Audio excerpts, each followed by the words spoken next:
All right, ladies and gentlemen, welcome back to Sports Chat with Matt. We got Tyler here for the second episode. Tyler, what's up? How are you doing? I'm doing great. Thanks for having me back. Ready to dive back into this. Yes, sir. So, yeah, you can start us off. What questions do you have? So, so I know you had your little 1v1 matchup over this past weekend for people who did take a look at that, which was very entertaining. Thank you, Had a sir. couple questions. First off, getting back into the ball. I know the ball was a big topic at the beginning of the 1v1. It looks a little weird as far as color goes. Can you kind of elaborate on what was difficult about it, what you didn't like about it? Yeah, so first off, I would like to preface this and say I didn't lose the series because of the ball. Daniel and I, the background context was we were discussing for the game that the ball we just didn't like because I noticed when I was warming up, just like I had a few in and outs, like more than normal, and just some weird bounces on the rim, and just the feel, it just feels fake. It doesn't feel real. Like you said, the color is a little weird. So yeah, I wasn't a fan of the ball at all, but it did not impact the game. But it's just a weird feel, and I'm surprised that a university like Wisconsin would be using this, but is what it is. Yeah. Very interesting. I saw the ball last year. I don't know if they must have brought it on maybe a couple years ago, but it really catches your eye. So It I've never does. played with it, so I'm always curious to see. I've heard good things, I've heard bad things, so I'm sure it's just kind of a feel thing. Once you get used to it, you probably it probably something you just got to get used to over time. But I know Daniel took 2 out of 3. It looked fairly easy. I'm watching the video. I know it probably wasn't easy for him, but do you think you took him off guard? You work 40 hours a week. You're a desk job worker. You're coming in there. Did you take him off guard? Yeah, I know I took him off guard because he told me I took him off guard. He didn't realize how tall I was. He didn't watch film before the game. So he was a little surprised by my size, and like I dunked when I was warming up, and he's like, "Oh boy, this might be a little more difficult than I anticipated." But yeah, I wouldn't say it was easy for him because all the games we all got to double digits. The first one I lost by 5, and I beat a guy who might play in the NBA in the third game. Spoiler alert! It's still very entertaining. Please go check it out. But what more am I supposed to do? This guy's probably going to be the league in a few years. I battled, got to double digits each time, and the first game was close. The second game, he pulled away a little bit, but did what I can. Did what I can. He's a very good basketball player. Yes, very very smooth, um, freak athlete. I know kind of the first part of the video because me and Matt play one on one quite a bit, and Matt's a quick jumper, has length, has some long arms, and you kind of blocked his three at first, and I think you kind of took him back, and he kind of reassessed what he wanted to do with you. So that was just kind of my first instinct watching it. Another question I have is. Strength, quickness wise, is it what you expected? And is there a big difference between? I know you played a lot of D3 players, a lot of Division 1 players as well. What is the big difference? Is it quickness? Is it athleticism? Is there a big difference, or is it just size wise? What are the key factors there? I would say, yeah, and the other D1 players I played on the show have all been mid major guys. And mid majors, you see them beating the power conference teams all the time. So there's great hoopers everywhere from D1 to D3. But the biggest difference from a guy like Daniel to the other guys I've played in the past is he just has the extra gear in him. The handles are a little bit tighter, a little bit faster. The hesitations are a little bit different. Yeah, he just has like an it factor that's just a little bit different. So I would say that's the biggest thing. Yeah, I mean, strength wise, I wasn't really thrown off by strength, but I would say it was more the speed, explosiveness, and the tight handle. The tight handle is what really impressed me. Yeah, definitely. After watching him, just physically, he's gifted, and when you're that athletic, you really can dial it up and down and kind of control the game the way you want. So I thought that was something I really was really watching for. Um, what were some of your weaknesses? What were some of your strengths you felt during the duration of the entire matchup? Well, I think everyone who watches the video could tell what my biggest weakness was. I could not shoot to save my life. It was ugly. I think it became a little mental at some point, but I've always had the mindset like, if I'm open, I'm going to take it. Like, I thought of you because I play Tyler. Yeah, we play 1-on-1 quite a bit, probably about twice a week, and we're pretty consistent with that.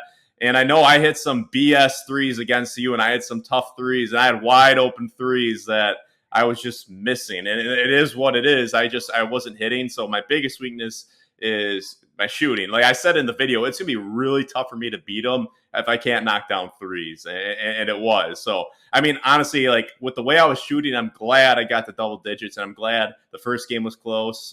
The second game got the double digits. Third game I took it. So I'm glad I did because when you're not shooting well, and that's another thing I want to shout out Daniel is his 3-point shot, just the way it like went into the hoop, like nothing but not railing around, not hitting the back rim. A lot of shots were just falling right through, and that's kind of a sign of a really knockdown shooter. So he's a better shooter than I even realized.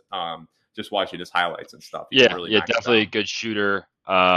Maybe home court advantage played into that, and I'll get into that in a second. But there was a portion in the 1v1 matchup which everybody will see. But about half, maybe towards the end of game one, maybe leading into game two. I don't know what it was, but um, Daniel wanted to switch because a lot of times you play 1-on-1, you play at the top of the key, and it's right left, which way you're going to go. But Daniel wanted to switch to the wing. He said it was very boring in the middle. I don't know how boring it gets in the middle, on top of the key. But Daniel somehow wanted to go over to the wing, and I thought that was a good strategy because he ended up hitting not three, but four straight threes in a row. So that told me something that you might have had an advantage there because you might have caught him off guard in that game one. And so when he moved to that, it kind of seemed like he hit a different gear. So if you can kind Yeah. of speak on that.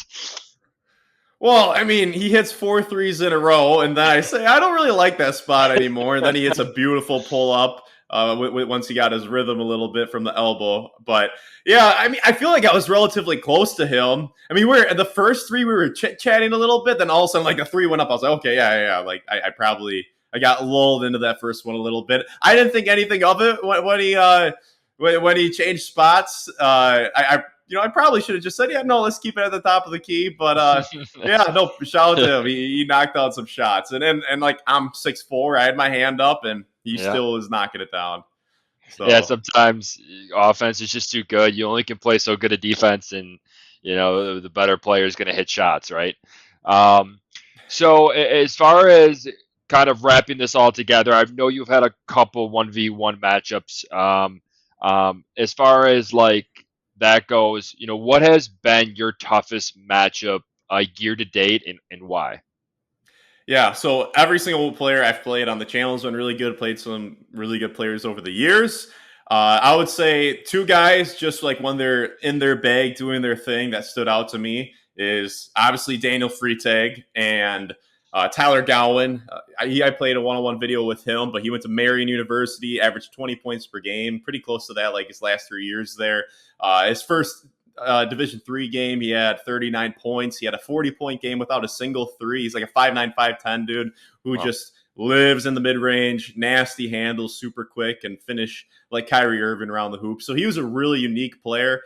But Freitag was kind of like him, but obviously a lot longer, more athletic, and like the quickness was kind of comparable, but like that explosion, the bounce, and then the jump shot was better with Daniel. So I would say Daniel was the toughest matchup. When I play 1-on-1 with Rich, who's going to be a 6-year senior at St. Thomas this year, 6'8", 240, 250. Like he was really ramming into his shoulder, into my chest. That wasn't a lot of fun, but I would say Daniel is the most competitive, and I would say like just probably the best overall player, but also like he was probably the most competitive one out of all the guys I played. Like he wanted to win those games. Like he was, I might have caught him off guard a little bit, but uh, he wanted to just kind of run through me. Yeah, definitely was definitely a good matchup, and then just the way Daniel moves too. Like I know some people probably watch and think, "Oh, Daniel doesn't seem that quick." It's probably totally different when you're matching 1-on-1 with the player because I know how quick you can be, and if he's blowing by you sometimes, I can only imagine how it is to guard a guy like Daniel 1-on-1. So Don't let the smoothness, fool you. So Yeah, no, I agree. So, yeah, was that your last question about the one-on-ones? yeah, that was it. Kind of wrapped it up, and I'll let everybody else now go and watch the video and Yeah, no, see what they think. Right?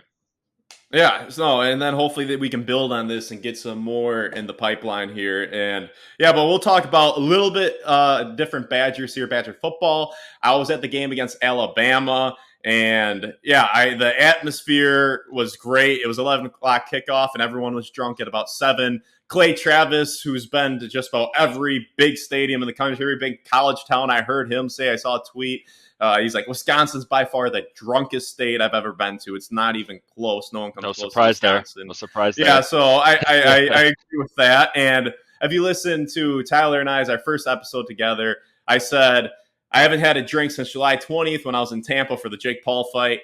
And it just kind of happened organically where I just wasn't going out a lot. And a month went by, and I was like, I haven't had a drink. So then I was like, let's see how long I can go. So I made it nearly 2 months. But I didn't drink much, but I had a little bit to drink there, and it's kind of hard not to in that setting, just to crack one open. But yeah, the game started, and Wisconsin got off to like a decent start, but our quarterback on the first drive, I believe, tore his ACL, and as soon as he got hurt, and I got a message that said, "Yeah, Matt, he just got carted off. He's not coming back." I'm like, any optimism of the magic that could have happened on a special day like that was out the window. I lost all the slim optimism I had for something really cool to happen, because Wisconsin's historically, especially the quarterback position, has not been known for depth at all. Love it. And Nope. just kind of in general, their depth has been a problem over the years at a lot of different positions. But yeah, so that was kind of a dagger. And Wisconsin was obviously the inferior team, especially you look at the wide receiver differential. Just Alabama's guys are bigger, faster, stronger, could jump higher. But Wisconsin also played a bad game while being the inferior team. I believe fumbling twice on their, within their like 25-yard line. And one of them was a really stupid fumble where Ches Malusi's trying to truck an Alabama safety or cornerback. Just not a smart move, because he would have fallen down had he even ran him over, and he's a small running back. It was a high risk, low reward play, so that was really disappointing. But yeah, I would say then another key play was at halftime. It was right before halftime, about 45 seconds left in the first half. It was 3-14, and kind of Pauling was kind of running on maybe like a 45-degree angle towards the end zone, and the ball was just about 6 inches away from his hands for coming down with a touchdown to make it 10-14. But instead, Wisconsin misses the field goal. In the blink of an eye, with like 30 seconds, Alabama marches down the field like it's a video game, and it's 21-3. Yep. And any hope of keeping it competitive was out the window. But I will say I'll give Camp Randall credit for their delusional optimism. In the second half, when Wisconsin scored to make it 10-28, the crowd was pretty fired up for that. I was like, you would have thought Wisconsin tied it with how loud it got. But yeah, neat experience. It was cool to have Alabama in town. But they were better, and Wisconsin also played terribly. And I think the ceiling for Wisconsin has fallen significantly because they have a tough schedule and they don't have their fifth-year senior quarterback anymore. Yeah, and I think Wisconsin lost that game as soon as they scheduled it. So unfortunately, I mean, you got Bama coming into town, and I can see why they're celebrating on that one touchdown pack, because there wasn't much to celebrate during that game. But I thought the I thought the Badgers had a shot there in the beginning. It was low scoring. They probably had to keep it low scoring. But I was thinking to myself, how did the Badgers win this game? And it is Alabama had to be kind of off, which they were in the beginning, and the Badgers had to be at their best just to even make it close. And it was at first, and then it felt like the Badgers didn't seize a couple of the opportunities. And at that point, you got a team like Bama coming in. They're eventually going to figure it out. And you saw in the second half, they just kind of rolled with it. So, especially with the quarterback going down, and their schedule coming up as well, it's only going to get harder from here. So I hope they can piece things together and kind of turn this thing around. So. Yeah, they're gonna have to be perfect in the games. I mean, who knows? You never know, but I think they have to be a little concerned about being bowl eligible, and they have to handle business against the Purdue's and the Rutgers of the world. They can't let those games slip, otherwise things Yep, will get I really agree. ugly. Yep. But Moving on to some NFL football. Fun weekend. We can start with fantasy football. In the last episode, Tyler's really into fantasy football. I asked him who should you avoid, and I believe his first answer was Christian McCaffrey because of his calf injury that he was dealing with, and now he's out for a long time. So shout out to you, respect to you for making Yep. that prediction. And so far, I said Daniel Jones. I am a believer. I think he's better than anyone realizes because I think he has a less than ideal situation. But I said Daniel Jones will have a better season than Kyler Murray. It's not looking too good for me right now. So that one was a rough prediction, but I will forever believe Daniel Jones is better than people think, just needs a better situation. But yeah, no, shout out to you for that Christian McCaffrey pick. Yeah, I tried warning everybody. I did. I don't know if it's obviously he was unanimous first overall pick. I don't know if there's a curse there, but he's on the IR now, and just to stack on from the injuries. Really only week 2, and you got Cooper Kupp, you got Justin Jefferson, Puka Nacua. You go down the line, a lot of soft tissue injuries are happening. I don't know if it's a lack of practice, lack of preseason. I don't know what it is, but waiver wire has been hot this week. I think the hottest already. Obviously, only 2 weeks. I know Kareem Hunt was a big waiver wire pickup. He's still in the practice squad, unfortunately. I know they're mixing in a couple other guys in there.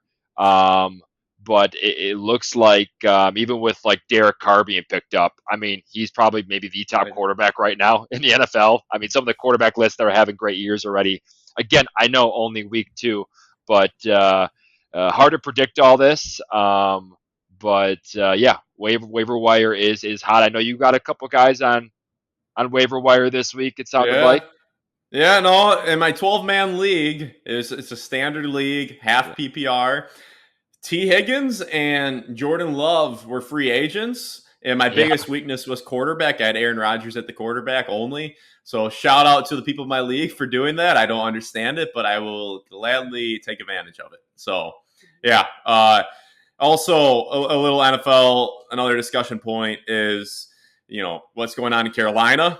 I actually think it's the right move if you're trying to salvage this season, but it doesn't seem like Carolina has like a lot of potential. So they're kind of giving up on their first round pick. I think a lot of that means that he was awful in training camp and the offseason to pull the plug already.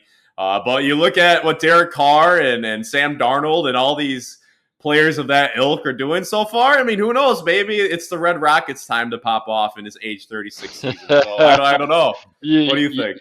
You never know. I mean, I hate to say it. I thought about it more after sleeping on it last night because this is recent news. But the benching of Bryce Young, I think the experiment's over with. I think they know what they got with Bryce. Unfortunately, very small quarterback. I know how you hate small quarterbacks, but I think the experiment's over. Who knows if they bench him, sit him this year? Maybe he moves to another team down down his career path. I know sometimes a lot of these quarterbacks just need a couple of years, 3 or 4 years in the NFL, like the old times, and maybe he matures, 3 to 4 years from now and becomes a solid starter like a Sam Darnold. So I get why they're doing it, I think they're going to win. I think you're right. I think they're going to win a couple more games because of it. So. Yeah, I mean, that would be wild if somehow they have a decent season. But yeah, I don't really have any problem with them moving on. And yeah, then I think the last topic to close this out, we'll talk a little Packer football. I believe they broke a rushing record in the first quarter, like the most rushing yards in a quarter since the 70s, which was dope. They got the dub with a backup quarterback.